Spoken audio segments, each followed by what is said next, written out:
called the Nightmare,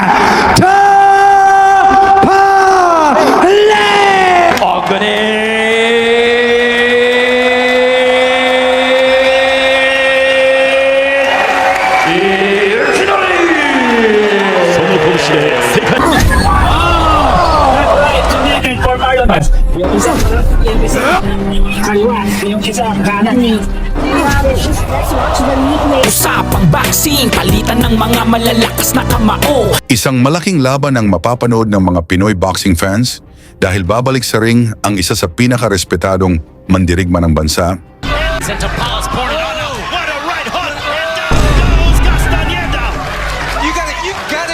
si Marlon Tapales. May dala siyang 41 na panalo, 4 na talo at 29 na knockout. Dating 2-division world champion, mas kilala bilang Maranding Nightmare. Tahimik, simple, pero kapag nagsimula na ang laban, nagiging bangungot siya sa kahit sinong kalaban. He's not backing.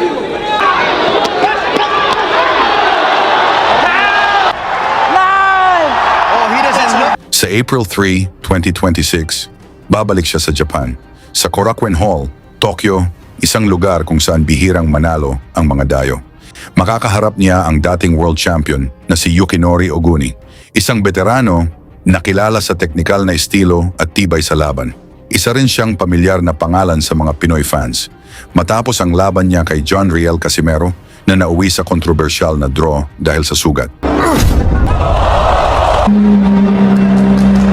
Para makita ang tunay na lakas ni Tapales, balikan natin ang isa sa kanyang pinaka-dominanting panalo. Yung isa kanan. Laban kay Natapong Diangcayo. Ginawa ang laban sa Midas Hotel sa Pasay City. Sa unang round pa lang, mainit agad ang laban. Palitan ng suntok. Walang umatras. Southpaw si Tapales. Orthodox si Diangcayo.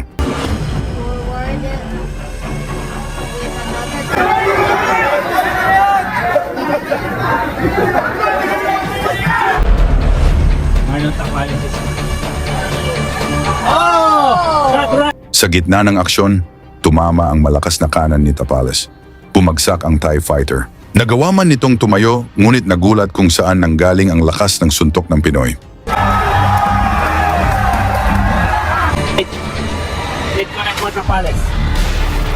Sensing blood in the water, Marlon Tapales moves forward, but Diangcayo is unfazed.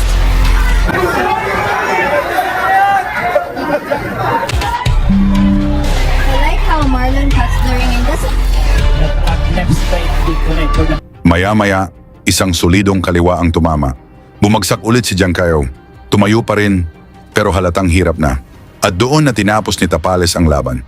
Sunod-sunod na kombinasyon. Hanggang sa muli itong bumagsak. Dito na pumasok ang referee at itinigil ang laban.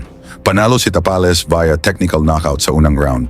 Isang malinaw na dominasyon na nagpakita ng kanyang lakas at karanasan.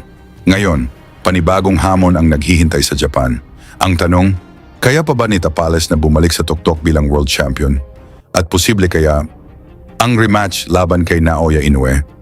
Ikomento na lang ang inyong opinyon at isama ang inyong lugar para malaman natin saan umabot ang suporta ng mga Pinoy para kay Tapales sa laban niya kontra kay Oguni.